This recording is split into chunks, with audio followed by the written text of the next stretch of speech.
लाडकी बहीण योजना फेब्रुवारी संपला, मार्च सुरू झाला तरी 8वा हप्ता जमा झाला नाही। बहिणी अत्यंत नाराज झाल्या होत्या। त्यांना खुश करण्यासाठी सरकारने दोन्ही हप्ते एकत्र देण्याचा निर्णय घेतला। लाडक्या बहिणींना 3000 रुपये द्यायचे आहेत, त्यामुळे 4 नवीन नियम लागू केलेत। 4 नव्या नियमानुसार बहिणींना 3000 रुपये मिळणार। आता हे 3000 रुपये सर्व बहिणींना मिळणार नाही।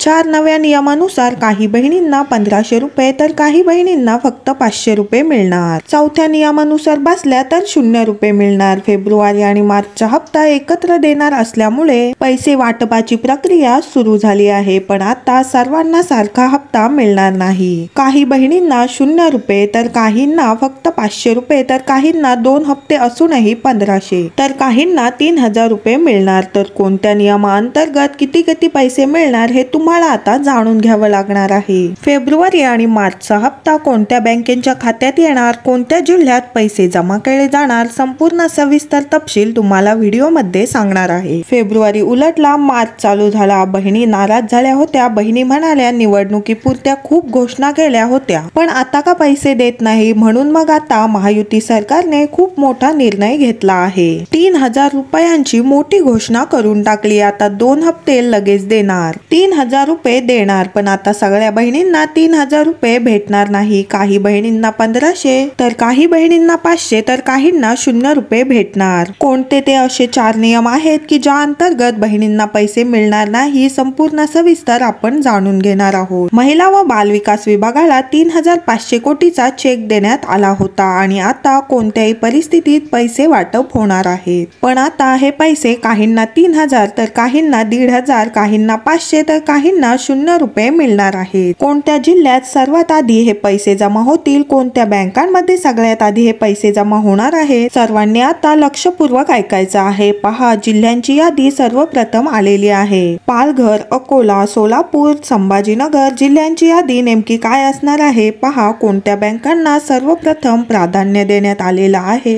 ते आपण पाहूया। पहिली बँक आहे HDFC बँक, दुसरी बँक आहे IDBI बँक, त्यानंतर युनियन बँक आहे, पंजाब नॅशनल बँक आहे, स्टेट बँक आहे, येस बँक आहे। तर अशा जवळपास 12 बँकांमध्ये पैसे वाटप होणार आहेत। पोस्टात खातं आहे त्यांना थोडा लेट मेसेज येणार आहे। आता कोणते जिल्हे निवडलेत लक्षपूर्वक ऐकायचं आहे। पहा, यादीमधला पहिला जिल्हा आहे वाशिम जिल्हा। वाशिम जिल्ह्यामध्ये सगळ्यात आधी पैसे वाटप होणार आहे। त्यानंतर दुसरा जिल्हा आहे अमरावती जिल्हा, त्यानंतर छत्रपती संभाजीनगर, त्यानंतर चौथा जिल्हा आहे जालना जिल्हा, 5वा जिल्हा जो आहे तो रत्नागिरी जिल्हा, त्यानंतर आहे सिंधुदुर्ग, त्यानंतर जो आहे मुंबई उपनगर, त्यानंतर रायगड जिल्हा, गडचिरोली जिल्हा, गोंदिया आणि त्यानंतर भंडारा जिल्हा। तर त्यामध्ये सगळ्यात पहिलं प्राधान्य तुम्हाला देण्यात येणार आहे। आता कोणत्या बहिणींना 1500 मिळणार, कोणत्या बहिणींना 3000 मिळणार आणि कोणत्या बहिणींना फक्त 500 रुपयातच समाधान मानावं लागणार, तर कोणत्या अशा बहिणी आहेत की ज्यांना 0 रुपये मिळणार। आता आदिती ताईंनी याविषयी माहिती सांगितलेली आहे की कोणते नियम नेमके लागू करणार आहेत। आता बघा, 4 चाकी गाडी नसावी, घरात कोणी सरकारी नोकरदार नसावा, घरामध्ये कोणीही आयकरदाता नसावा, हे नियम तर तुम्हाला माहीतच आहेत। पण या नियमा व्यतिरिक्त पहा, 500 रुपये कोणाला मिळणार आहेत लक्षपूर्वक ऐकायचं आहे। ज्या माता भगिनींच्या नावे शेतजमीन आहे तर त्या PM किसान आणि नमो शेतकरीचा लाभ घेत आहेत। आता ज्या बहिणी PM आणि नमोचा लाभ घेत आहेत त्यांना PMचे 6000 आणि नमोचे 6000 दरवर्षी खात्यामध्ये येत असतात, म्हणजे त्यांना दर महिन्याला 1000 रुपयांचा लाभ मिळतो। म्हणून त्यांना आता लाडकी बहीण योजनेचे दर महिन्याला 500 रुपयेच भेटणार आहेत। फेब्रुवारीचे 500 आणि मार्चचे 500 असे फक्त 1000 रुपये मिळणार आहेत। आता पुढची गोष्ट 3000 रुपये कोणाला मिळतील, की ज्या बहिणी सगळ्या नियमात बसतात, म्हणजे त्या कुठल्याही योजनेचा लाभ घेत नाहीत, त्यांच्या नावावर 4 चाकी वाहन नाही, ज्यांच्या घरात कोणी आयकरदाता नाही, ज्यांच्या घरात कोणी सरकारी नोकरदार नाही, ज्यांचं रेशन कार्ड पिवळं किंवा केशरी आहे, ज्यांच्याकडे उत्पन्नाचा दाखला आहे, ज्यांचं उत्पन्न 2.5 लाखाच्या आत आहे, अशा सगळ्या नियमात बसणाऱ्या बहिणींना 3000 रुपये मिळणार आहेत। 3000 मिळवण्यासाठी तुमचं खातं आधार लिंक असणं गरजेचं आहे, जे मुख्यमंत्री देवेंद्र फडणवीस साहेब आहेत त्यांनी देखील सांगितलं होतं की ज्या बहिणींचं खातं आधार कार्डला लिंक नाही, त्या नियमात बसत असून देखील कदाचित त्या योजनेबाहेर जाऊ शकतात, कारण की त्यांनी त्यांचं खातंच आधार कार्डला जोडलेलं नाही. तुमचं खातं आधार कार्डला जोडलेलं आहे का ते पुन्हा एकदा तुम्हाला पाहावं लागणार आहे, कारण जर तुमचं खातंच आधार कार्डला जोडलेलं नसेल तर अजिबात तुम्हाला कुठल्याही कोणत्याही प्रकारे हप्ता मिळणार नाही. आता ज्यांचं खातं पोस्टामध्ये आहे, पोस्टात खातं असणाऱ्यांसाठी सूचना अशा पद्धतीची आलेली आहे की पोस्टात जर खातं असेल, पोस्टात खातं असणाऱ्या बहिणींसाठी खूप मोठी खुशखबर अशी आहे की पोस्टात जर खातं असेल तर तुम्हाला कोणत्याही प्रकारे अडचण त्यात येणार नाही, कारण जर पोस्टाचं खातं असलं तर तुमचं आपोआप आधार लिंकिंग होत असतं. कुठेही वेगळ्या पद्धतीने जाऊन तुम्हाला आधार लिंकिंग करायची गरज नसते आणि पैसे देखील लगेच येतात. बऱ्याचशा महिलांना पोस्टात सगळ्यात आधी पैसे आलेले आहेत, तर अशाच प्रकारे पैसे तुम्हाला त्या ठिकाणी येणार आहेत. आता चॅनेलला जर कोणी नवीन असेल तर सबस्क्राईब करायचं आहे. जास्तीत जास्त माता भगिनींना व्हिडिओ शेअर करायचा आहे. तुम्ही कोणत्या जिल्ह्यातून व्हिडिओ पाहताय आणि तुम्हाला आता काय प्रॉब्लेम आहे, तुम्हाला आतापर्यंत किती हप्ते जमा झाले, तुम्हाला काय अडचण आहे, कमेंट बॉक्स मध्ये सांगायचं आहे. आम्ही त्यावर नक्कीच व्हिडिओ घेऊन येऊ. आणि तुम्हाला व्हिडिओ आवडला असेल तर एक लाईक नक्की करा. भेटूया पुढच्या व्हिडिओमध्ये अशाच एका नवीन अपडेटसह. तोपर्यंत धन्यवाद.